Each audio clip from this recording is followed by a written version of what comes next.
Okay, I noticed that it never started, so let me restart what I was talking about. Okay, so this is the motion of the charged particle. This is an extension of what we were talking about in the last chapter, which was about these two key ideas, right? So this is chapter 25, by the way. There'll be a different video on chapter 26 that will come up. So the first key idea that you learned there was if there is a moving charge or a current, right, in a B field. So that moving charge generates a B field, or a current generates a B field, right? So that was the first key idea. And the second idea was that if there is already a B field present externally, right? If there's already a B field present, then and if you place say a current in it, then that current, according to the left hand rule, Fleming's left hand rule, so be careful about the signs. So B is this, I is this, and then the force will be inside the plane of the paper, right? So that experiences the force. That's direction is given by Fleming's rule, and magnitude is given by this IPL sine theta, where L is this length that's inside the field, I and B are obvious, and theta is the angle between the I and the B. So here it is 90, so this factor just becomes 1, but in general you can have a theta, right? So the idea, broadly speaking, was so here a moving charge I produces a B field, and here the B field and a moving charge, right, produces a force on that charge. So what we'll talk about in this chapter will be this. So instead of moving charge, which we took as current right now in the previous chapter, we'll just literally take it as a moving charge. So a charge, literally an E, an electron or something like that, that's moving. So we will see, to be more elaborate, that say if there is a field, a B field, right, and then there is an electron that is going straight up. All right, say this is the scenario. Then what happens with it?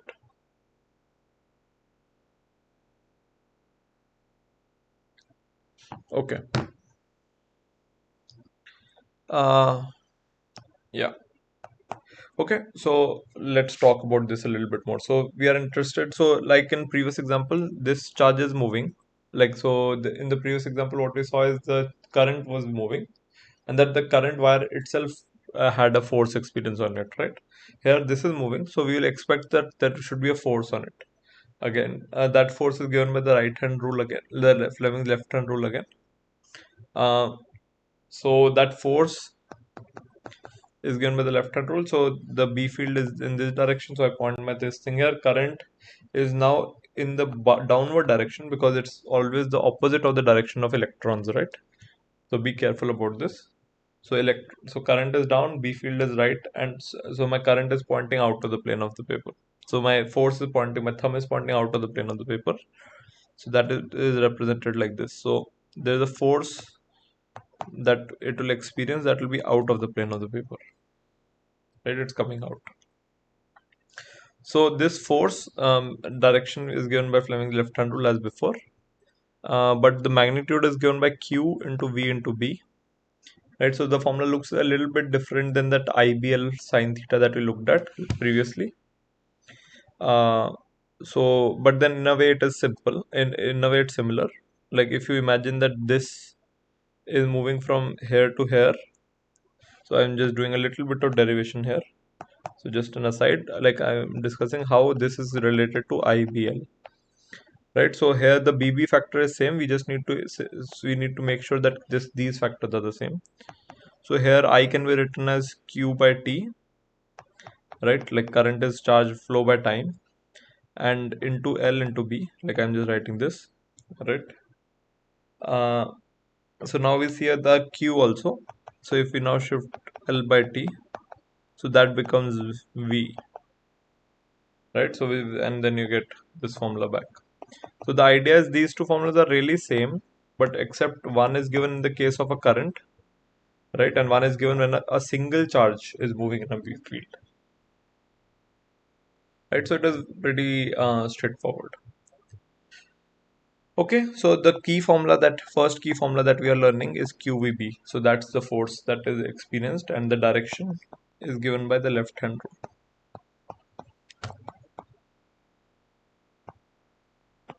Okay, so that's good. Okay, let me just have a quick look at the book. Yeah, again, so this would look something like this. Yeah, so let's study what is happening here. So let's see what that force in action kind of basically looks like. So in this figure, you can see that so the electron beam is coming from the left side, right? So this is the electron beam, and this enters a magnetic field region, right? And the magnetic field has a direction that's given by this x. Take a moment to think what is the direction of the magnetic field. It is into the plane of the paper, right? So I will point my finger in the direction of this thing into the plane of the paper. Then my current direction needs to be opposite of my electron beam direction, which is like this, right? So the force will then be, my force is then upwards, right? So applying the left hand rule. So what we see essentially is this electron beam which should have gone straight, right? Because it entered a B field region, it started to curve upwards, right? Because of the force that is acting there, right? So that is what we see. We see a bending of the beam, bending of an electron beam in a B field area,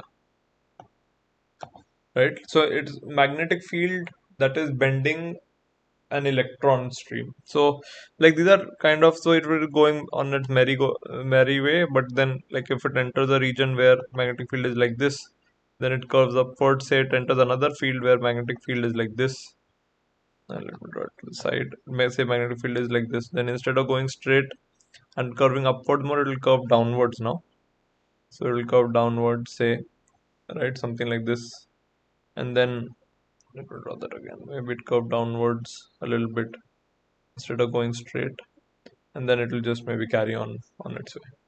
So this is how we can maybe control the path of the electron beam, which was eventually going straight, maybe curving upwards and then going straight line after that.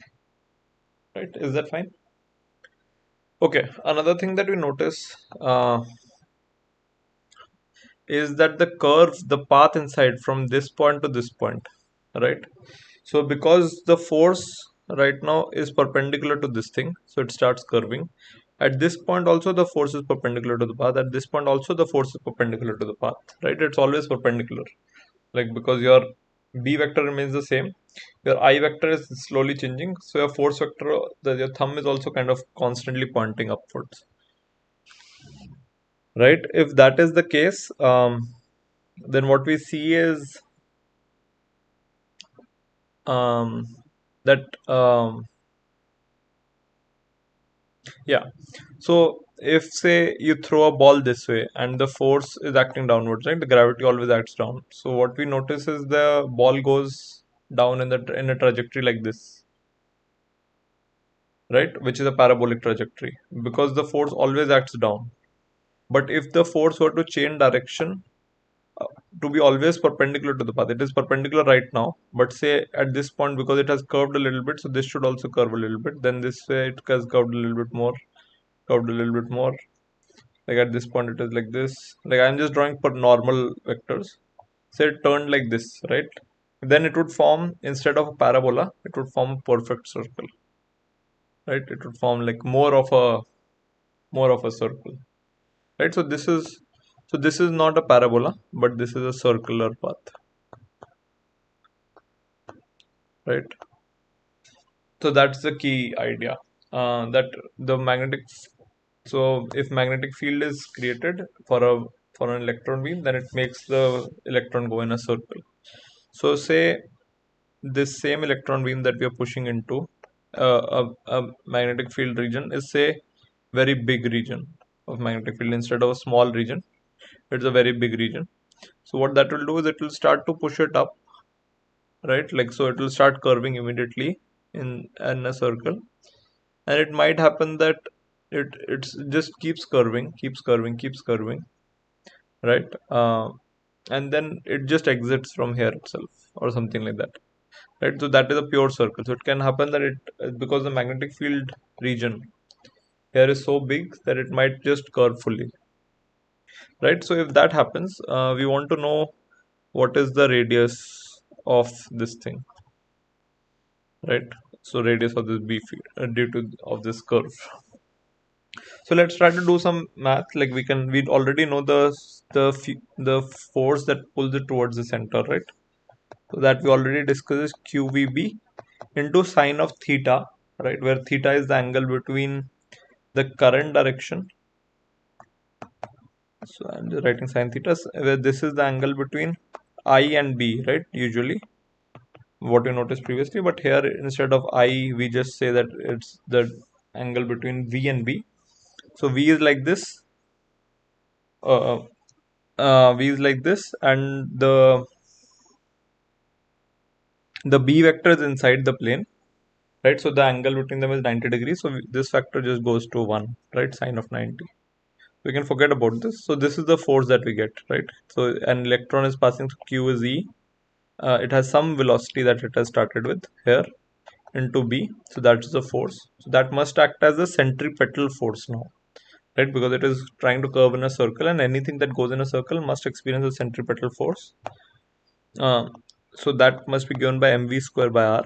So that becomes E this by this.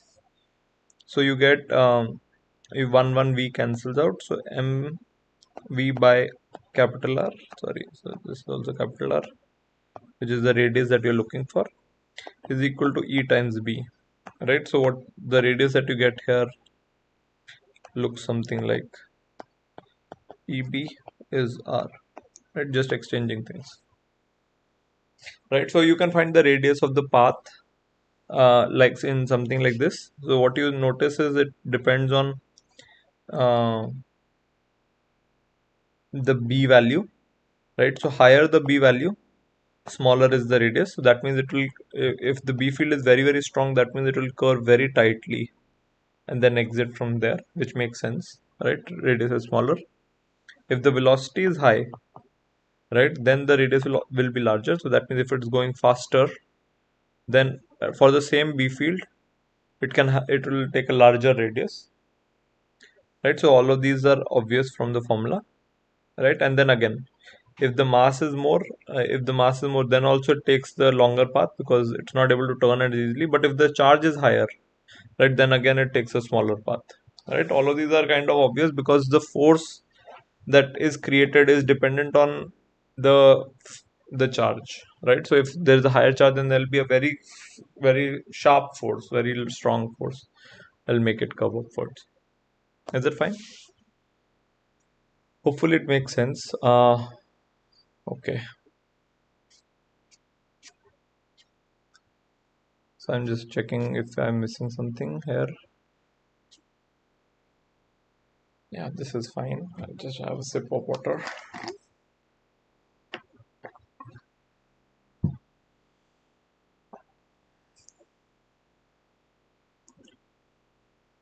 Yeah, so we just talked about it. Okay,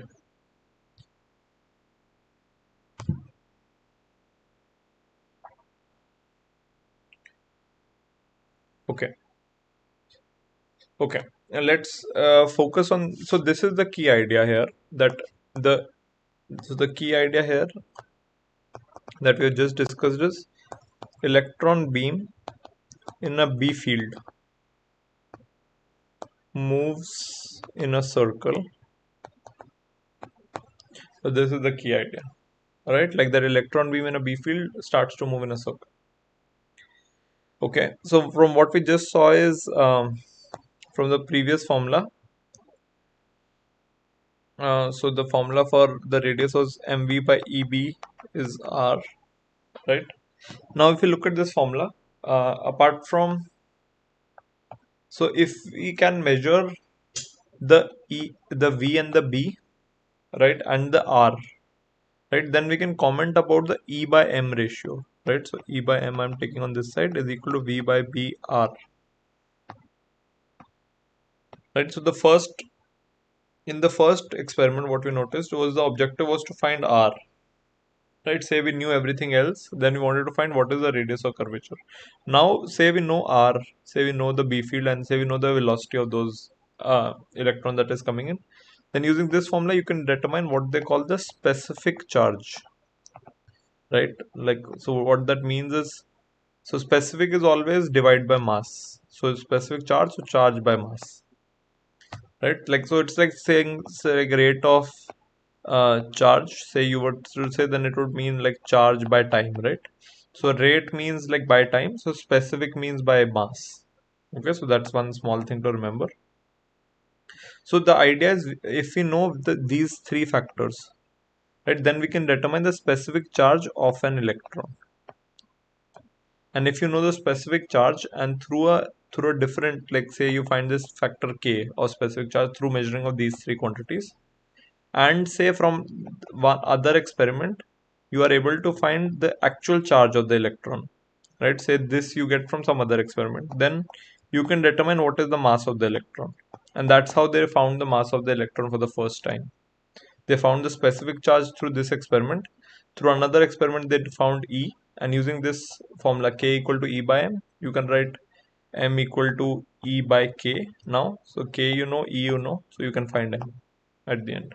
So this was used to find the mass of the electron for the first time as well, right? This exact formula.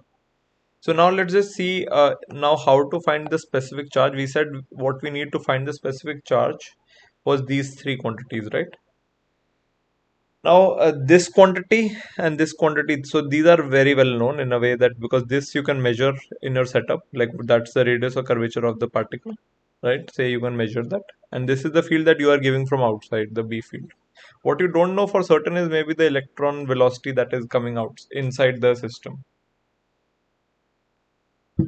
right? So to determine that, what they do is this. So before this setup, say this B field setup where the electron starts curving, right?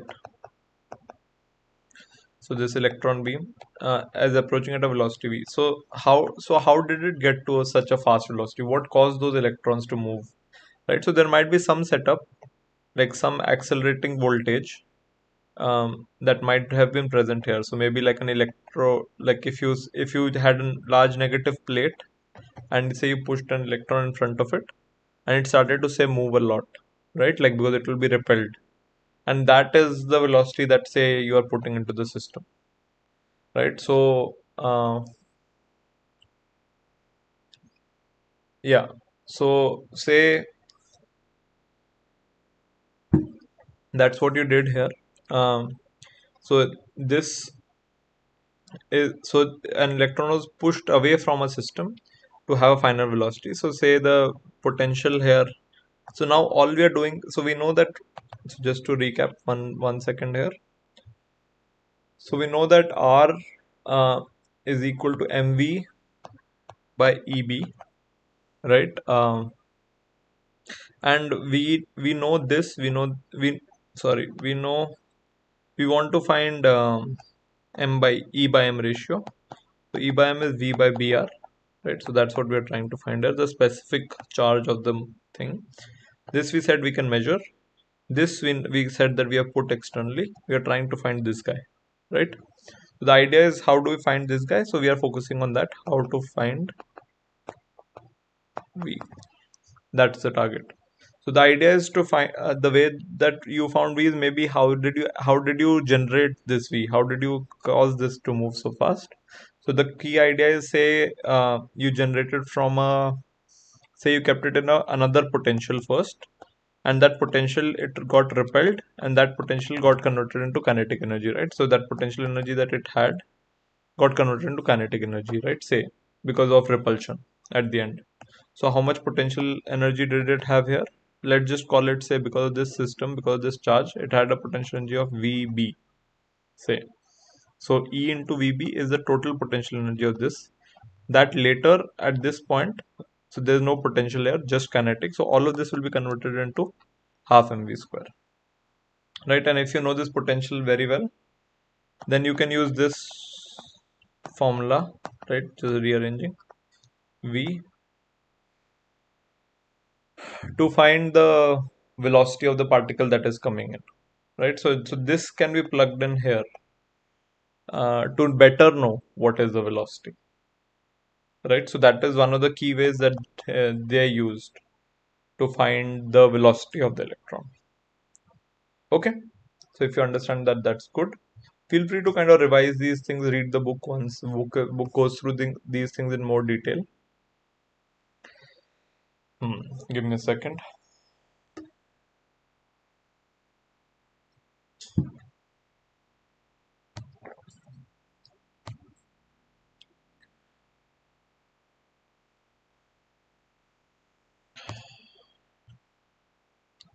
Yeah, this is the calculation that they've done here as well. So feel free to go through this.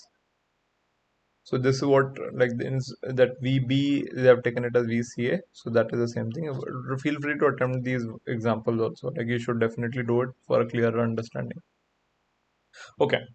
Now what they do is now they try to be smart with it, right? So now they tell that I know, look, I know that if I put an electron beam from here into a B field, right, which is like this, then it starts to curve upwards, right? I say maybe I don't want to curve it upwards, right? So in addition to a B field, what I also place is another two capacitor plates. One of it is charged negative and one of it is charged positive, right? So in addition to the B field, you also have an E field, right? So E field goes from positive to negative, it goes upwards, right? So that this electron that's coming in here, what does it want to do now? That's the real question that we're trying to ask. So because of the B field, according to the left hand rule, it wants to go upwards, curve upwards, right? But because of the E field, because the negative charges are up top, the more it goes upward, the more it will be repelled. So it wants to go downwards towards the positive charge, right? And the idea is, say, if we set this potential exactly right and this B field exactly right, maybe we can just make the same thing go straight ultimately, right?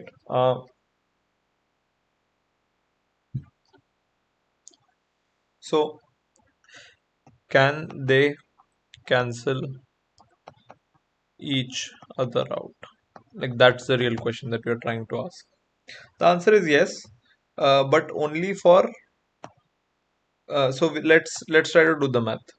Uh, so what is the downward force on a particle, right? So let's just measure the downward force. The downward force is simply whatever electric field is being generated because of this. So force is Q into E. So that's your downward force. Okay.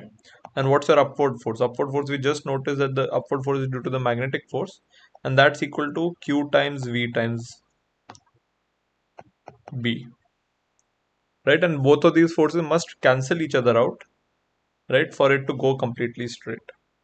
So what we notice is QQs cancel out, and V must be equal to E by B for it to go straight, right? If this V is larger, if this V is high, then the magnetic force wins, uh, because it is QVB, that wins. So it will be curved upwards. If the V is too low, then the magnetic force, then the electric force wins. Uh, and it is curved downwards, right? So notice that there are two kinds of fields here and who have a different impact. So magnetic field tries to apply by this complicated Fleming's left hand rule, and the other is just a straight up force, right? So the if electric field goes up, it wants to go in the direction of the electric field, right? So the idea is if the velocity incoming is just right so that your E and B are balanced in such a way for one velocity. So only for one velocity. So there are say V1. So some electrons say are moving a little bit faster, some are moving a little bit slower at V2 and some are moving at V, right? So the V1s who are moving slower, right? So slower will curve downwards, right? So some of them will crash down. Some of them who are moving faster will go up, right? But there will be some who are exactly at V, right, who will push through. So in a selection, so there are multiple velocities here, and outward is only one velocity. So this is why this setup is called a velocity selector. So this is a key idea, that you have applied both B field and both E field, and you're trying to see that maybe they can cancel each other out, but they only cancel each other out for one particular velocity. So this setup can be used to find that one velocity amongst a group of velocities. So you can keep this setup in front of where you need exactly a deterministic velocity to come out of electrons. Okay, I hope that makes sense for you. Okay, so this is the key idea here. So the velocity that it selects is given by E by B. This is the key idea. Feel free to go through the book again for these things. Okay. So the last important concept that we'll discuss here is called the Hall effect. So Hall effect is also something similar. We are trying to measure the B field. Okay. So the idea about Hall effects is now you're finding what is the B field, right? So you have, say, a block of material, and what you do is you try to pass current through it. I'm just trying to draw the back walls also, just for brevity. And we have this thing that goes through the material and then comes out on the other side. It goes through the material and then comes out on the other side, right? So this is your current vector. Like this is your current or your stream of electrons or whatever you want to call it. Like say, let's call it electron beam, right? So nothing is really a problem here. It's like your current is just kind of flowing through the material, right now, no problem. Okay, so what you do next is, there is, say, an external, mm, yeah, so there will be an external field that will, say, is incident on the material on the front face. Say this is the field that is external and this is unknown, that this is what you're trying to measure. Now again, we saw that there is current or there are charged particles that are moving through the B field, so they will experience a force on themselves, and they will start to curve, right? So these things are moving down, so current direction is down, B field is inwards, and what we'll notice is, so this is down, B field is inwards, and so your current vector sounds like this. So what will happen is they will start curving towards this side, right? And as a result, because the current is a movement of positive charges in a way, so all the positive charges will start building here, right, on this wall. And on the other wall, you have, say, an equivalent negative charge in a way, relatively, right? So they build up. So what happens is, now, because of that external B field, they are starting to curve these things. But what you will notice is, after some time, there is so many charges have come on this side, that more charges are being repelled to come, right? So there is a reverse electric field that is set up from positive to negative because of these things. And again, a similar effect is happening where E field wants to push to the left, right, towards the left wall, and B field, as you notice, is trying to push towards the right wall. And then again, so they cancel each other out?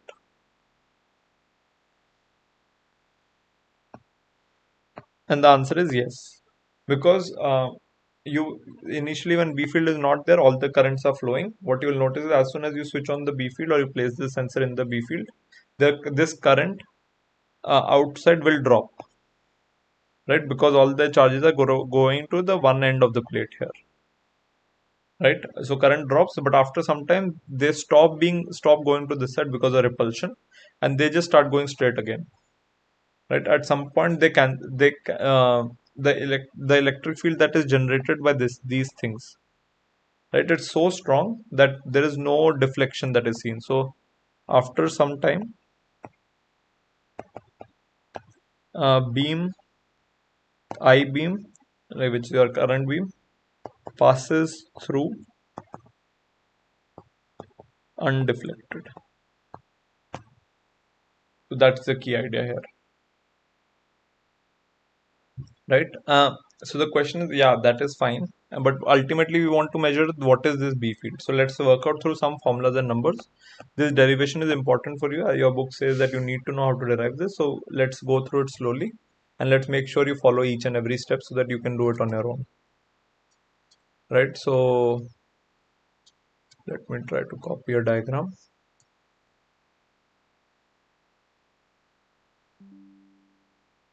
So it's the same diagram. We'll just use this to have clean derivations. So this is your setup, right? The I-beam is coming on the top. The dimensions are d by t of the material, right? The volt, because the beam is deflected to the right? So there is an accumulation of the particles on the left, on the right?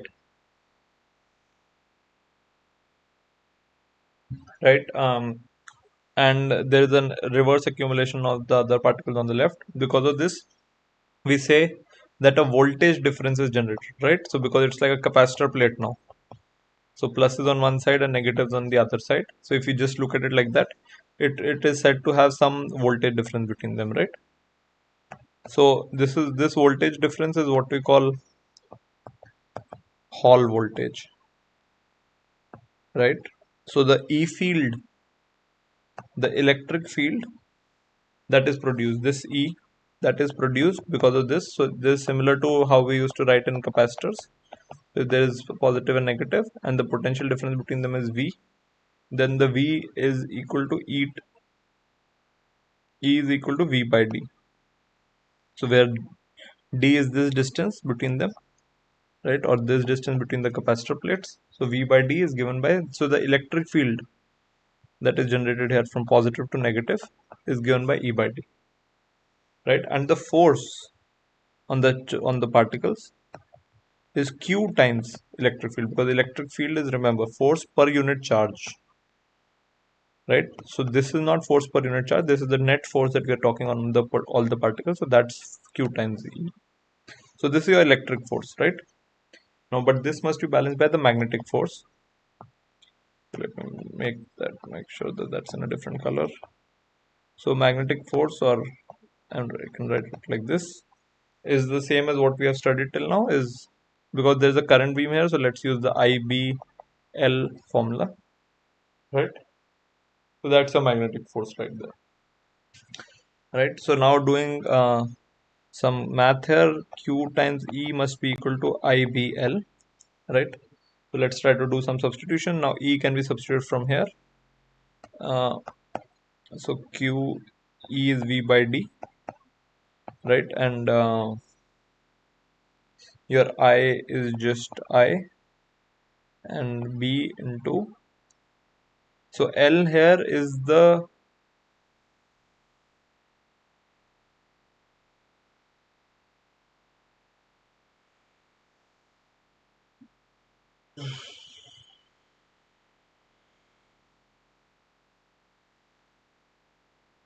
yeah, let me just check the derivation, how they have done it. Have they taken IBL or have they taken EVB?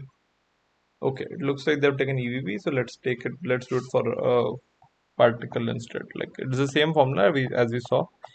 So we can take any QVB or EVB because Q is B here. So let's just try to be consistent in how we are writing it. So yeah, so let's start again. So here this is E, Q is E, because that's just an electron moving, and this is this by this, right? So that is from above. So this E V by D is equal to E velocity by B. So this V is voltage. This voltage is this voltage due to, so let's call it the Hall voltage here, right? So the difference between them is the Hall voltage. So let's call it VH here, just so that we are not confused. And then QVB, right? So now the question is, what is the velocity? Maybe the velocity, now if you remember, I'll bring in a formula. Now this is the thing that you need to remember. So again, just try to keep things simple. Just taking a step back. This is the magnetic force and this is the electric force, and they both must be same. That's all we are doing. And that's all we've been doing till now. The question is now, but what is the velocity? So what is the velocity of the charge or the charge particles here? So if you remember, we have studied this in current and electricity, where I was equal to NEAV, if you remember, where I is the current, N is the number density, E is the charge of the electron, A is the area of cross section that it goes through, and V is the velocity of that particle that goes through. Right, so this is a formula that we saw before. So we'll try to use this to connect V and I and what we know. So let's try to use this formula and try to push it in. So NHD by EBI by NEA, right? And now we can start to simplify. E gets cancelled. We could have cancelled the other E as well. So, but just keeping it right now. So it becomes I times B divided by N times which is the number density of the particles inside this material into A, right? Okay. So your magnetic field, right? We are trying to measure this ultimately. Always remember, because this is the unknown. So B becomes E times VH times NA by D, right? D and I also, I as well. Yeah. So but just one last simplification that we can make is this factor of A by D, right? A is the area. So A is area here. So area is equal to D times T, right? So A by D we can write simply as T. So just one last thing, VH, and I'm writing in front into T by I. So that's your B field ultimately, right? So if you know your Hall voltage, right, if you know how much voltage is generated between this plate and this plate, right, which is this guy, and you know the say the what is the charge of an electron, that you generally know, what is the thickness of your material, so that uh, you know the number density of the particles inside and the I that is you are passing through the system. If you know all of these, then you can find the B of the of your field inside.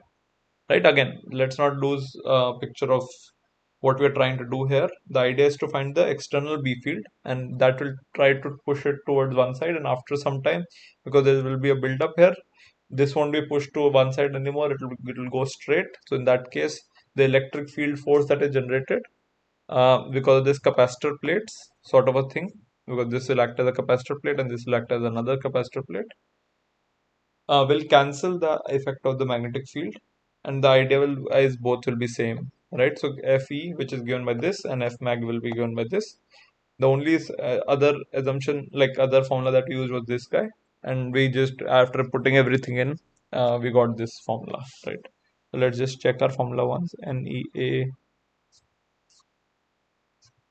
so it's Bi equal to NE. Yeah, so this is the idea. So this is the Hall voltage. This is the B field that we're trying to find. So we can find the B field using this. Or inversely, if we know the B field, then we can find the Hall voltage. Okay, so that is the key idea here. Make sure you go through the derivation on your own, pause the video, and try to do every step on your own and try to see if you get stuck anywhere, right? You can always pause the video, go back. That's the advantage of video lectures. You can't do that in a class. Okay, so that is almost all of the concepts that I want to talk about. The last thing, absolute last thing, like they're just an auxiliary thing.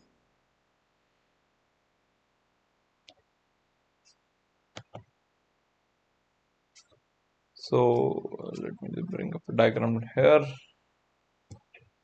So this is called a deflection tube. Let me just talk about this at the end. So this is going back to the first setup where there is only a B field, right? So there is a B field into the plane of the paper, right? So into the plane of the paper looks like this, right? So this is that area of the B field, and what they have applied are also two capacitor plates apart from this. So this is the positive plate, and then this is the negative plate. Like relative to that, it's a zero plate, but will related to the positive plate, it's a zero plate. So there'll be a electric field as well. And the idea is, here you have a cathode that is shooting up electrons, right? But these electrons are of different speeds, right? So you have a velocity selector sort of a setup, an anode and accelerator here. So that picks out one velocity at the out. And of course, it tries to curve. Maybe that's curving because the B field is winning and helping it curve. Because otherwise, the E field wants to just push it down, right? Yeah, so maybe one of them is winning, right? So this is how we said that the mass of the electron was discovered. So let's just quickly list out. So this is a similar experiment that was done by to discover an electron. So the first thing that he found was these electrons, uh, these electron beam go if you switch put no B field, right? Only an E field, say. Uh, no, hold on. Yeah, so no, so you put in both. So first thing that you notice is electrons go uh, towards the positive plate. So that of course told him that electrons are negatively charged. So that was the first thing he noticed. Then the next thing he noticed was electrons. The beam that goes here is the beam that comes here, right? If like the idea is it does not broaden, right? Like if there were different velocity, if there were different like masses that had come out, then they would all take different like radiuses, right? But the idea is because this radius, as you saw, was dependent on mass, right? Like higher the mass, higher the radius is what we saw. So he saw that electron beam remains a thin beam. So that told him all electrons have the same mass, right? If there were different masses, then the same small beam here would have spread into a very large beam here, right? But if he did not see that, that means every single particle that was coming in here had the same mass, right? All of them were ending on the equally small beam here. So that told him all electrons have the same mass and all electrons are negatively charged. So pretty basic things, but this is how they found it for the first time. And then also, like as we saw, he calculated the specific charge of an electron, or the E by M ratio of electron. He calculated through this experiment. And as we saw that through another experiment they found E. So E by M he found first, then another experiment they found E, and finally they found MO of electron through this. So this was the first experiment in which they found the mass of the electron. Okay, so that is about all of the concepts that I wanted to talk about here. So go through these things slowly. Again, make sure you learn the derivation, and you should do all the questions inside the all the 10 questions here and the worked examples inside. Hopefully you should be able to go through this. It's not very difficult. Remember, in the first chapter we talked about the basic idea where that one charge produces a magnetic field. In the second concept in that same chapter was, if there is already a magnetic field and there is a charge on it, then that will experience a force. In this thing, what we are saying is, if there is a moving charge, so it's the extension of this similar idea, but just a generalization to when a single particle moves, not a full current, but just a single particle. And we saw that how the whole current carrying wire was experiencing a force. This single particle also experiences a force. And what we saw is that single particle tries to move in a complete circle. What we found was the radius of the circle, and what we saw is in that radius of circle we found that we can maybe use it to find the E by M ratio, which he used for the first time. We can also use it to cancel the E field and the B field. So that gives us a velocity selector. Or the third option is to use it to find the B field through this Hall effect sensor, right? Where things go and get stuck to the wall and then they cancel each other out, right? So you're trying to mix electric field and magnetic field in total, right? So just try to understand and digest these concepts. It's pretty straightforward, but once you need to take some time to digest it. Okay, sounds good. We'll stop here.